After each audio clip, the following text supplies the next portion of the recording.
नाज़रीन, breaking news खां अवां खे आगाह कंदा हलूं था। बडाणी में पाउडर ऐं केमिकल वारो खीर होटलनि ते सरियाम हलण लॻो आहे। होटल मालिकनि पारां पाउडर ऐं केमिकल वारी चांहि हलाए रहिया आहिनि, जेको इंसानी जानियुनि लाइ इंतिहाई ख़तरनाक आहे। शहरियुनि पारां डीसी कश्मीर मुनवर अली मिठाणी खे शिकायतूं करण बाद बि को तारुक न वरितो।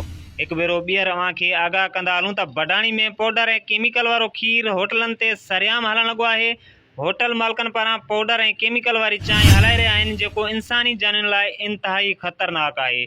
शहरियुनि पारां डीसी कश्मीर मुनवर अली मिठाणी खे शिकायतूं करण बाद बि डीसी कश्मीर को बि तारुक न वरितो। इन हवाले सां असां टेलीफोन लाइन ते मौजूदु आहे बडाणी मां किहरदीन भुट्टो। जी किहरदीन, कहिड़ा तफ़सील आहिनि, आगाह कजो। जी बिल्कुल, बडाणी शहर के मुख्तलिफ़ होटलन से चांहि वारे खीर में सरियाम ज़हरीली केमिकल ऐं पाउडर की मिलावट थी रही है। शहरी मुख्तलिफ़ बीमारियों में विकोड़जी रहा है। शहरी तोड़े सुजान धुरिन पारां शिकायतों करण बावजूद भी डीसी कश्मीर नोटिस न वरतो है। बडाणी तोड़े ज़िले कश्मीर में तमाम होटलन से खीर में फार्मेलिन केमिकल ऐं पाउडर मिलाए उन मां चांहि तैयार कई पई वञे, जिते शहरी मुख्तलिफ़ मादे की बीमारियों जीअं कारी कामिण, दिल की बीमारी, गुर्दे ऐं ॿियनि ख़तरनाक बीमारियों में विकोड़जी रहा है। जॾहिं त केमिकल के इस्तेमाल थियण सबब कैंसर जहिड़े ख़तरनाक बीमारियों पैदा थी रहियूं आहिनि। ज़हरीली केमिकल ऐं पाउडर वारो खीर वापराइण सबब शहरी सख़्त परेशान आहिनि।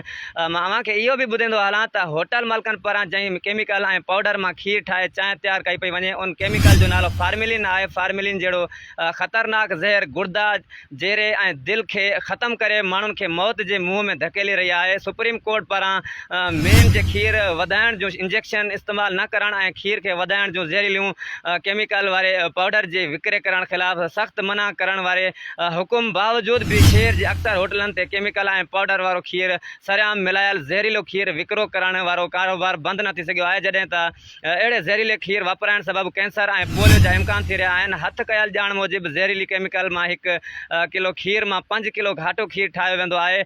जॾहिं त ज़हरीले खीर वापराइण सां नंढनि ॿारनि में पोलियो जी बीमारी ऐं वॾनि माण्हुनि में कैंसर ऐं गुर्दनि जहिड़े ख़तरनाक बीमारियुनि में मुब्तला थी रहिया आहिनि।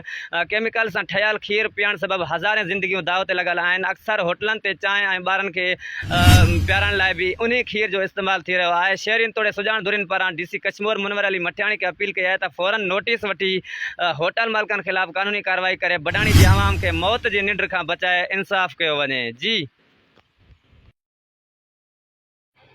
वॾी महिरबानी किहरदीन भुट्टो तफ़सील खां आगाह करण लाइ।